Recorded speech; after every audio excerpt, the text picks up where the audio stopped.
Welcome to Truth Unraveled, where hidden stories come to light. Don't forget to subscribe so you never miss the next untold truth. It all started in an office that looked polished on the outside, but hid layers of arrogance and hypocrisy within. For 6 years, I had given everything I had to that place. My name is Daniel, and back then, I was just another hardworking marketing executive at a mid-sized firm in Chicago. People often describe me as ambitious but humble, someone who believed in teamwork, someone who thought loyalty would eventually be rewarded. I poured my energy into campaigns that pushed boundaries, staying late long after others had gone home, refining strategies, experimenting with ideas, believing that if I kept delivering results, someone would eventually notice. Someone did notice, but it wasn't in the way I expected. My boss, Richard, had an uncanny ability to recognize brilliance, but not to reward it.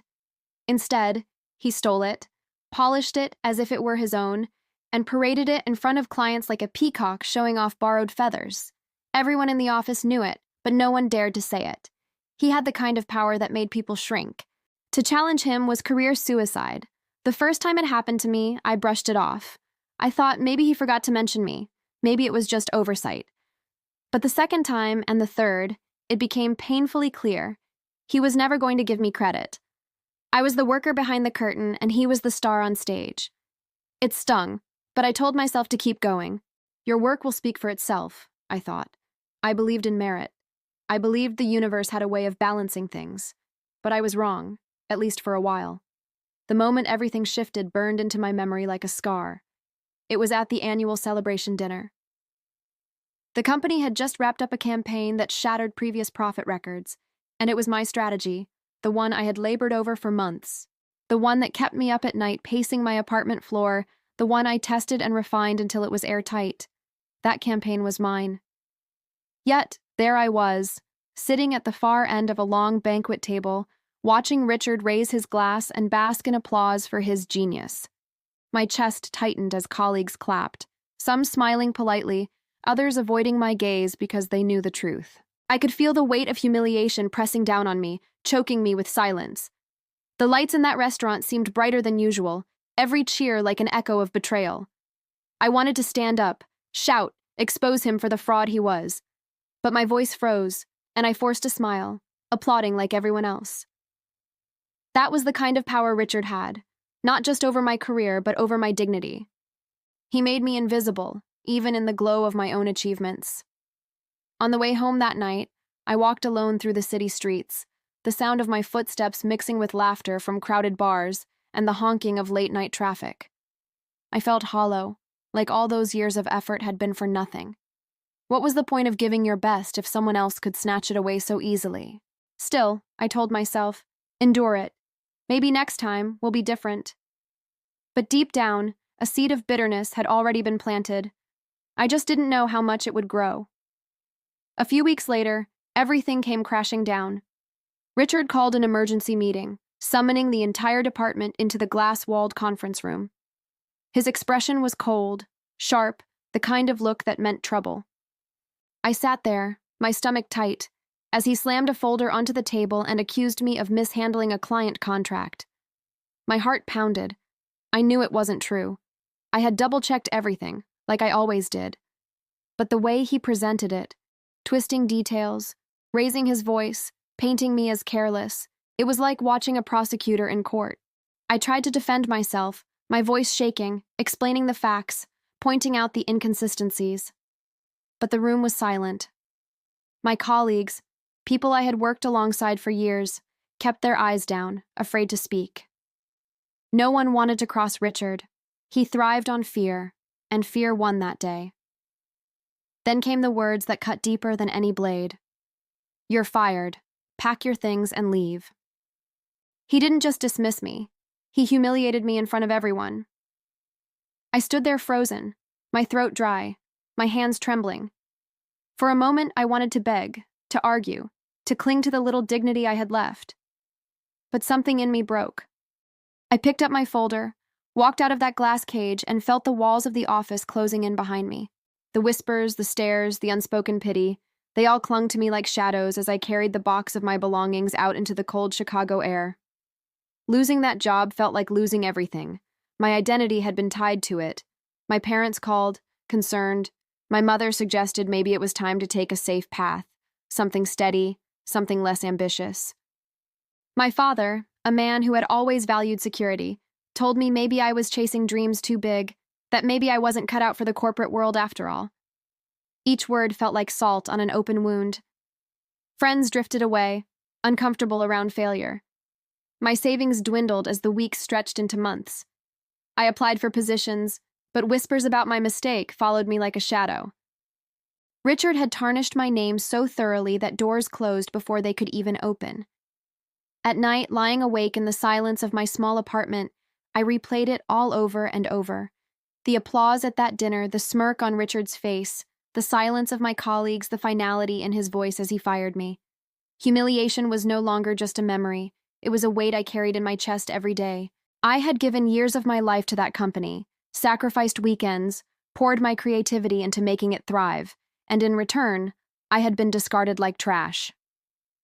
But what I didn't know then, what none of them knew, was that betrayal has a strange way of planting seeds.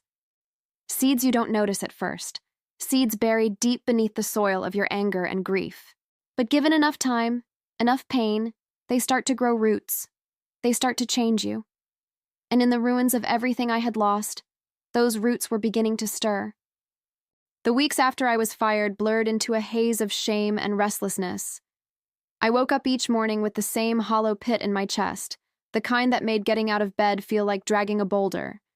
Every email rejection cut a little deeper, and the silence from old colleagues hurt even more than the words Richard had spat at me. People I had shared lunches with, brainstormed ideas with, laughed with during late nights in the office, they all disappeared the moment I became untouchable. It was as if my very name had turned toxic, something no one dared to be associated with. I could feel Richard's shadow following me everywhere, his narrative becoming the truth. Daniel is careless, unreliable, not worth trusting. It was a lie, but lies are powerful when spoken by the man at the top. My parents' concern grew heavier.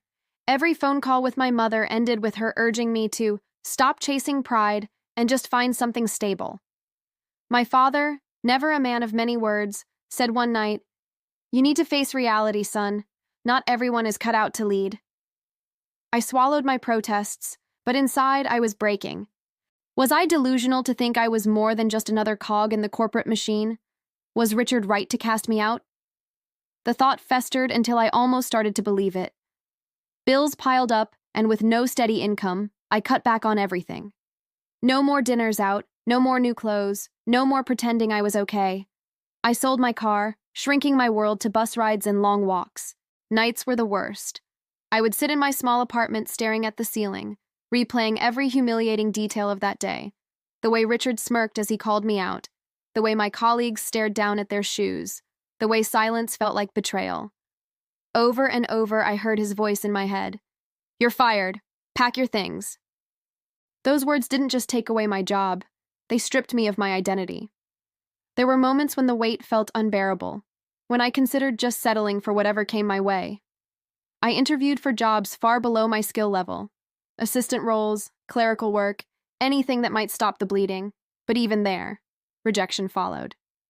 Some recruiters looked at my resume, recognized the company name, and raised their brows. One of them asked directly, "Weren't it you the one responsible for that contract fiasco?" My stomach dropped. Richard's lie had traveled farther than I imagined. My reputation was poisoned, and every no was another reminder of how deeply he had buried me. One evening, in the middle of that despair, I dug through the box of things I had carried out of the office on my last day. Old papers, pens, sticky notes, a picture frame. And then, buried at the bottom, I found it. A battered leather notebook I had carried for years. It was filled with scribbles, half-formed ideas, sketches of logos, and notes about strategies I had dreamed of one day building on my own. Flipping through those pages was like stepping into another version of myself, the version that still believed in something bigger, the version that hadn't been crushed yet. My chest tightened as I realized how much I had buried those dreams under the grind of working for someone else. Tears stung my eyes, but they weren't just from grief. They were from recognition. somewhere deep down, I still had a spark. The very next day, I met up with a childhood friend, Marcus, who had always been a risk taker. Over coffee in a cheap diner, I poured out my story, not just about Richard, but about the notebook, the ideas, the vision I once had. Marcus leaned in, his eyes alive. "Daniel, this is it. This is your chance. Don't waste it licking your wounds. Build your own thing. Prove him wrong." I laughed bitterly. With what money? With what reputation? But Marcus didn't flinch.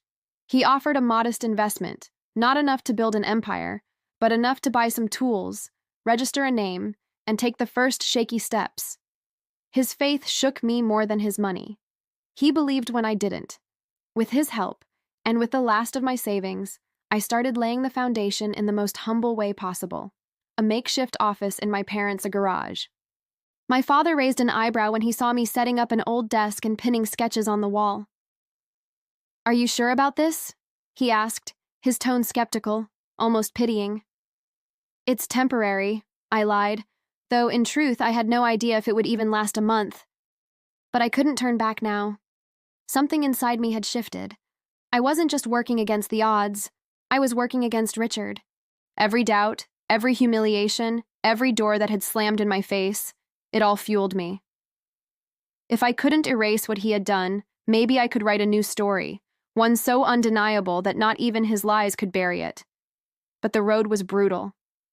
The first few clients I pitched laughed politely before turning me down. One of them said outright, "You don't even have an office. Why should we trust you?" Each rejection hit like a punch to the gut, reminding me how far I had fallen. Nights blurred into mornings as I stayed up drafting proposals no one would read. I ate ramen noodles until the taste became a reminder of failure. My savings dwindled to nothing. I questioned everything, even the wisdom of Marcus's faith in me. Maybe Richard was right. Maybe I wasn't cut out for this. And yet, every time I felt close to quitting, I opened that notebook. Those pages reminded me why I started. They whispered, "Don't let him win." Slowly, I began refining my pitch, pouring every ounce of creativity into crafting ideas no one else dared to try. And then, after months of rejection, the first door cracked open. A small local brand agreed to give me a chance. It wasn't much, barely enough to cover costs, but it was something. As I walked out of that meeting clutching the signed contract, I felt a rush of fire in my veins. For the first time since Richard destroyed me, I felt alive again. The next morning, I woke up to a silence that was deafening. No buzzing of my phone, no emails flooding in, no meetings scheduled on my calendar. For the first time in years, I had nowhere to be. I sat at the kitchen table, staring at a cup of coffee that had gone cold, my mind replaying yesterday's humiliation on a loop. The way my boss smirked as he shoved the papers into my hand, the mocking tone in his voice when he said, "You were never cut out for this job." Those words cut deeper than the loss of a paycheck ever could. It felt as though my entire identity had been ripped away in an instant. I thought about calling my parents, but I could already hear their voices in my head. My father would say, "Maybe you should have chosen something safer." My mother would gently ask if I had thought about applying for another 9 to 5. The last thing I wanted was pity or disappointment. I stayed quiet, scrolling aimlessly through job postings online, each one feeling smaller, less meaningful than the work I had poured myself into for years. It wasn't just a job I lost, it was a sense of purpose, of progress, of being part of something that mattered. Now I was just disposable. Days blurred together. My savings dwindled, and so did my confidence. Friends tried to check in, but I couldn't bring myself to answer. What was I supposed to say? "Hey, remember how I gave everything to my company? Well, now I'm unemployed and directionless." No, I couldn't stomach their sympathy. I avoided everyone, even my own reflection. The person staring back at me in the mirror looked defeated, like he had surrendered before the fight even began. But then, something shifted. It happened one night when I was cleaning out my drawer and found the old leather notebook I used to carry everywhere. Its pages were filled with sketches of ideas, designs, plans I had dreamed about when I first started my career, before the grind dulled my creativity, and before the fear of failure held me hostage. As I flipped through those pages, a thought sparked. Maybe being fired wasn't the end. Maybe it was the beginning I didn't know I needed. I closed the notebook, but that seed had been planted. The next day, I went to the library, searching for answers.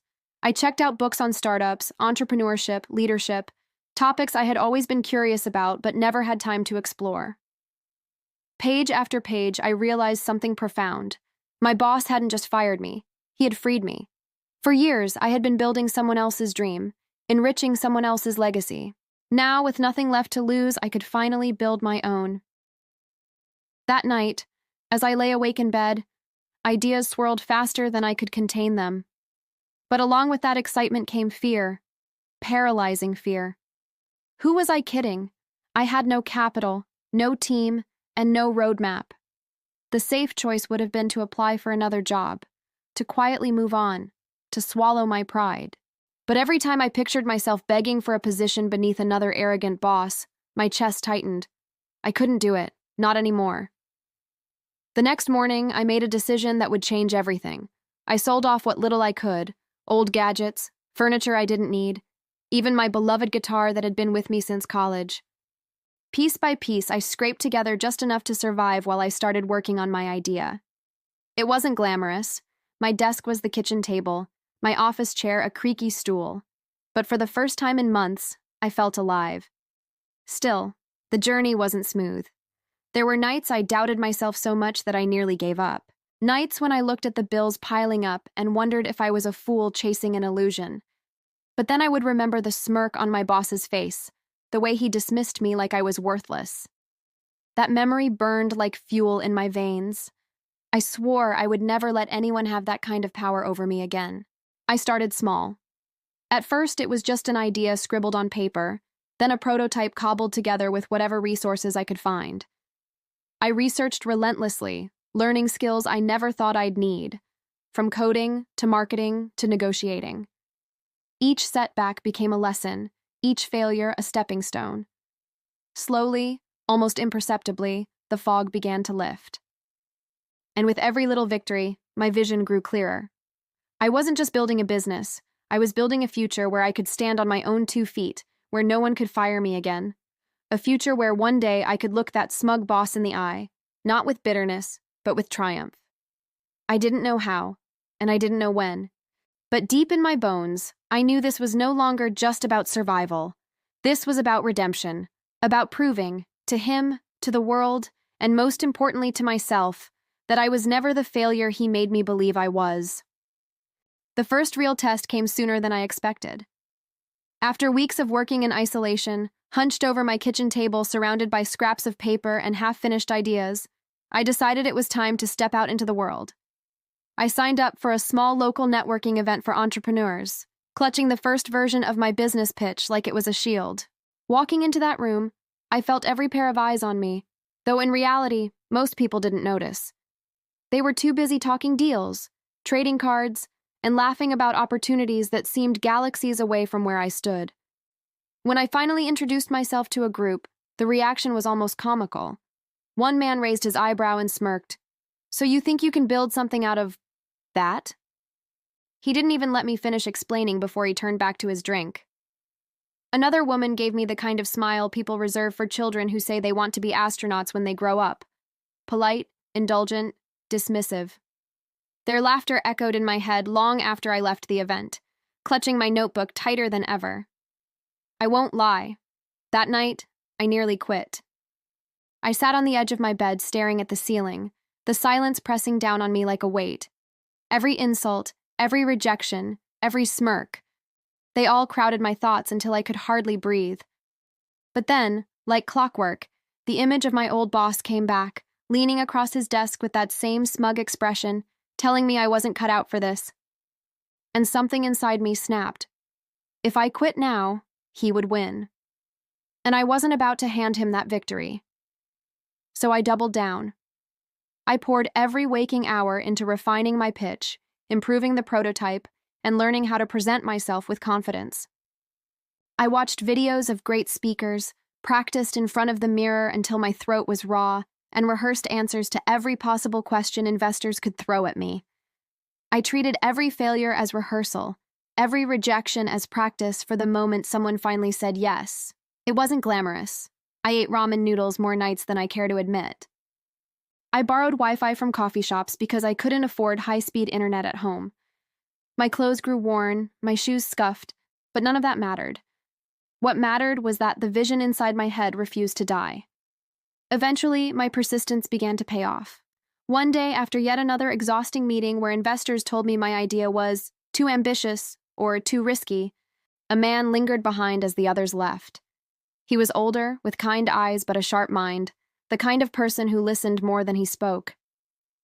"You've got something here," he said, tapping his finger on my prototype. "Rough, but promising. Keep pushing." Those words, simple as they were, meant more to me than all the rejections combined. For the first time, someone outside myself believed I had a chance. That encouragement lit a fire. I pushed harder, networked smarter, and slowly began to build connections. I met other struggling entrepreneurs who knew the sting of rejection, and we shared advice, resources, even the occasional meal. Together, we formed a kind of unofficial support group, cheering each other on when the world seemed intent on shutting us down. Months passed, and the cracks of opportunity began to show. A small investor took a leap of faith, writing me a modest check that felt like $1 million in my hands.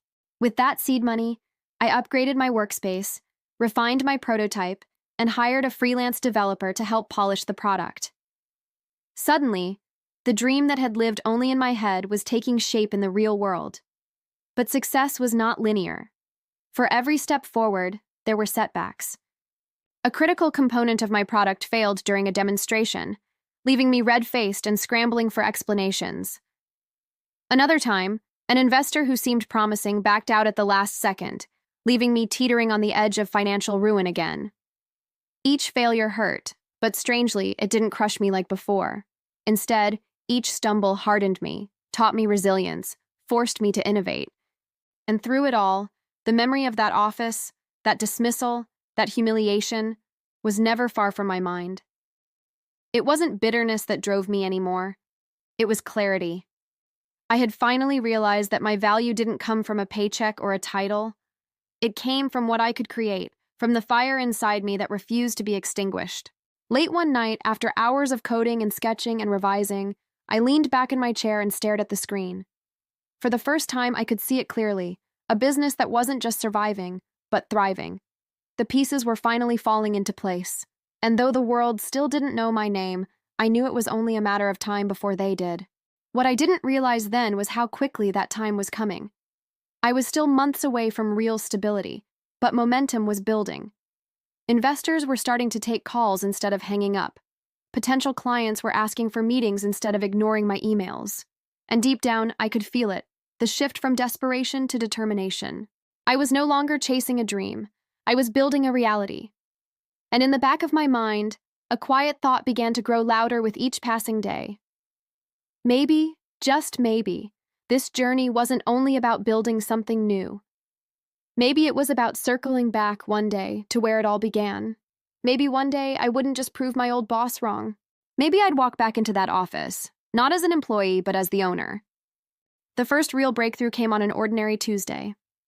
I had scheduled a meeting with a mid-sized client who, to be honest, I didn't expect much from. They were polite in our emails but non-committal, and I had learned to keep my hopes guarded. Still, I prepared like my life depended on it, because in many ways, it did. When I walked into their office with my pitch deck under my arm and my prototype in hand, I could feel the old nerves creeping back, the same ones that had nearly paralyzed me at those early networking events. But this time, I didn't let them control me. I started my presentation, and something was different. My voice was steady, my words sharper, more confident. The hours of practice, the failures, the rejections, all of it had forged me into someone who could command a room. Halfway through, I saw the executives leaning in, exchanging glances, nodding at points I made. By the time I finished, one of them said, "We've been looking for exactly this. When can you start?" For a moment, I thought I had misheard. But no, the contract was real. My first big client, the validation I had been chasing for months, was right there in front of me. Walking out of that building with a signed agreement in hand, I felt 10 feet tall. I wasn't just surviving anymore, I was winning. From there, momentum built quickly. That one contract opened doors to others. Referrals trickled in, then poured. Investors who had once ignored me were now requesting meetings. Every day, new opportunities surfaced, and I learned to juggle them with the same determination that had carried me through my darkest days. My small operation grew into a team, first one employee, then 3, then a dozen. We worked out of a cramped shared office, fueled by takeout and caffeine, but the energy was electric. We weren't just building a company, we were building a movement. The money started to follow. At first, it was modest, enough to cover rent and salaries. But soon, checks with more zeros than I had ever seen before began landing in our account. Each deposit was proof that what we were doing mattered, that people believed in the vision I had once doubted myself. I upgraded our office, invested in better equipment, and brought on talent who shared the same hunger and resilience. My days were long and nights even longer, but I thrived on the adrenaline. Still, with growth came new challenges. Competitors noticed us. Larger companies tried to edge us out, copying our ideas or undercutting our prices. Investors who had once begged to be on board suddenly grew demanding, pushing for faster results, bigger returns. Some nights I lay awake, staring at the ceiling again, but this time the silence wasn't filled with despair. It was filled with responsibility. Dozens of employees now relied on me. Clients trusted me. For the first time, failure wasn't just personal, it could ripple outward and crush everything we had built. But I didn't crumble. I leaned into the pressure. Every insult, every rejection, every humiliation from my past had prepared me for this. When competitors tried to undercut us, I innovated. When investors pushed too hard, I negotiated. And when my team grew weary, I reminded them of the vision, of why we started. We weren't here to be second best. We were here to lead. The turning point came at a national conference. I was invited to speak on a panel, and though part of me still carried the scars of those early dismissals, I walked onto that stage with my head high. Thousands of eyes were on me, waiting to hear what I had to say. I spoke about failure, resilience, and the power of building something from nothing. When I finished, the applause was thunderous. People lined up afterward to shake my hand, to ask for advice, to say how much my words resonated. That day, I stopped being just another entrepreneur. I became a leader, a voice others looked up to. And then, almost by fate, I stumbled across a headline that made my blood run cold. My old company, the one that had discarded me so casually, was struggling. Profits were down, morale was low, and rumors of layoffs were swirling. For a long moment, I just stared at the screen, remembering the day I was walked out with a box of my belongings, the smirk on my boss's face. The irony was almost too much to process. I didn't act on it then. I had too much on my plate, too much to prove. But that seed of possibility was planted in the back of my mind. What if the tables really could turn? What if the humiliation I once endured could become the very stage for my triumph? I shook the thought away, for now. But it lingered, like a quiet drumbeat under the noise of my daily victories. Back at the office, my team celebrated another major milestone, a partnership with a company we had admired since the very beginning. Champagne corks popped, laughter filled the room, and for the first time in years, I allowed myself to truly exhale. We had done it. We had gone from nothing to something, from rejection to recognition. But deep inside, I knew the story wasn't over. This wasn't just about building a business anymore. It was about coming full circle. The past still called to me, a chapter left unfinished, and I couldn't shake the feeling that destiny was pushing me toward a confrontation I had dreamed of since the day I was fired. The email arrived on a rainy Thursday morning, buried between newsletters and promotional ads I normally deleted without opening. At first, I almost overlooked it, but the subject line caught my eye. Strategic acquisition opportunity, confidential. My curiosity got the better of me, and when I opened it, my breath caught. It was from a financial advisor I had crossed paths with at a conference. He wrote that my old company, the one that had humiliated me, tossed me aside like trash, was officially seeking a buyer. For a long moment, I just sat there, staring at the screen as the rain tapped against the windows. My chest tightened, and a swirl of emotions rushed through me: disbelief, anger, vindication, and, unexpectedly, hesitation. This was the moment I had fantasized about in the dark corners of my mind, but seeing it laid out in front of me didn't feel real. Could I actually do this? Could I really buy the company that once told me I was worthless? The thought consumed me. I paced the office, unable to focus on anything else. My team noticed my distraction, and one of them finally asked if everything was okay. I hesitated before telling them the truth. At first, they thought I was joking, but when they realized I was serious, their eyes lit up.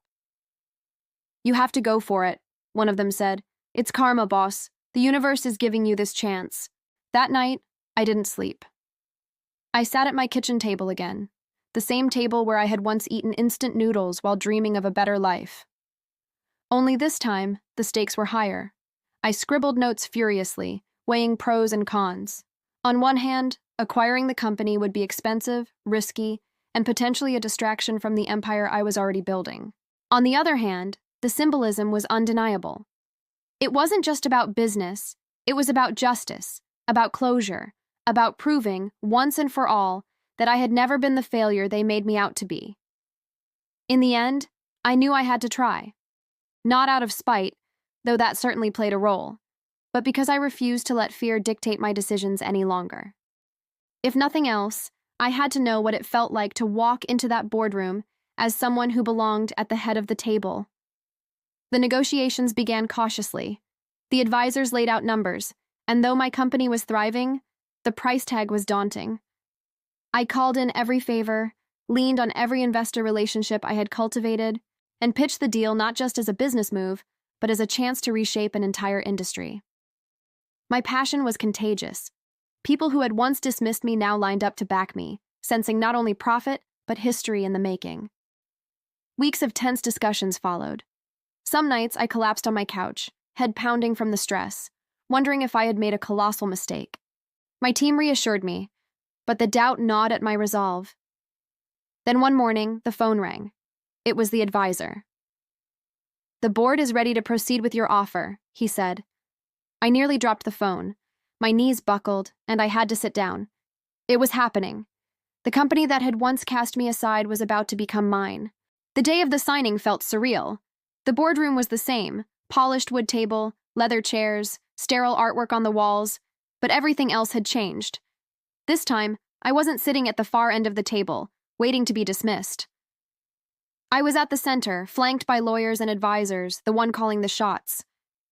As I signed the final page, a rush of triumph surged through me so intensely I almost laughed out loud.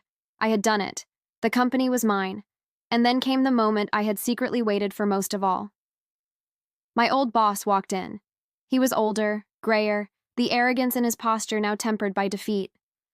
When our eyes met, I saw the flicker of recognition, then disbelief, then something like shame. For a long moment, neither of us spoke. Finally, he muttered, "I never thought I'd see the day." I could have gloated. I could have rubbed his face in every insult, every humiliation. But instead, I just looked at him calmly and said, "Neither did I. But here we are." And with that, I extended my hand. He hesitated, then shook it. The power dynamic had flipped entirely, and we both knew it. Afterward, as I walked out of the building that was now legally mine, the weight of it all hit me. The years of struggle, the sleepless nights, the ridicule, the doubts, it had all led to this. I wasn't just an entrepreneur anymore. I was living proof that resilience and determination could turn even the deepest humiliation into victory. But more than that, I realized something profound. The real victory wasn't owning the company. It was owning my story. For years, I had let other people define me: bosses, investors, critics. Now, I defined myself, and no one could take that away again. When I walked into that boardroom as the new owner, silence fell like a storm had just passed. The man who once dismissed me as nothing now sat across from me, his face pale, his hands trembling as he realized the full weight of karma. But I wasn't there for revenge. Not entirely. I was there to prove something much bigger: that no one has the power to define your worth except you. I looked around at the employees. many of whom had been quietly rooting for me all along. These were the same people who had seen me humiliated, the ones who had whispered words of encouragement when I left with my box of belongings years earlier. Now their eyes sparkled with hope, not fear. For the first time in a long time, they believed in leadership that valued them. My first act wasn't to fire my former boss, though that would have been an easy and satisfying headline. Instead, I offered him a choice. He could stay on, not as a tyrant at the top, but as an advisor who reported to me, learning firsthand the meaning of humility. Or he could walk away and never again cast shadows over the people he once crushed. The room was so quiet you could hear the ticking of the clock. He stood, adjusted his tie, and with the last fragments of his pride, walked out. That was the moment everyone in the room knew things would never be the same. I turned to my new team and said, "This company is no longer about greed, fear, and control. From today on, it's about innovation, respect, and building something that lasts. You are not cogs in a machine, you are the machine, and together, we're unstoppable." The applause that followed wasn't just for me. It was for the idea that every single one of them finally mattered. The legacy of that day wasn't just about a hostile takeover or a personal victory. It was about redemption, about the power of perseverance and vision. People across the industry took notice. Articles were written about the man who turned humiliation into empire, but the truth was simpler. I never gave up. Even when I had nothing, I refused to let bitterness or defeat define me. In time, I expanded the company, restructured it to empower creativity, and gave shares to employees who had once feared for their jobs. The same man who had fired me became a cautionary tale in business circles, while my journey became a story of hope for anyone who had ever been underestimated, discarded, or told they weren't enough. And that's the real takeaway here. Life will test you, people will betray you, and doors will slam in your face. But every ending carries within it the seed of a new beginning. What feels like destruction may just be the foundation of something greater than you can imagine. As I reflect now, I realize that losing that job was the best thing that ever happened to me. It forced me to find my true strength, to dream bigger, and to build something on my own terms. And maybe, just maybe, that's what life wanted me to learn all along. So, to anyone watching who feels beaten down, overlooked, or underestimated, remember my story. Don't let someone else's opinion of you become your reality. Stand up, rebuild, and one day, you might just find yourself sitting at the head of the very table where you were once told you didn't belong. Because success isn't just about money. It's about reclaiming your worth, writing your own ending, and proving that the fire inside you can outlast any storm. And if this story touched you, if it made you pause and think about your own struggles and triumphs, then I invite you to stay with us. On Truth. Unraveled, we share more than just stories. We uncover the hidden battles, the betrayals, and the victories that define what it truly means to be human. Subscribe, share, and join a community where every twist and turn of life reminds us the truth will always come out, and resilience will always find its way.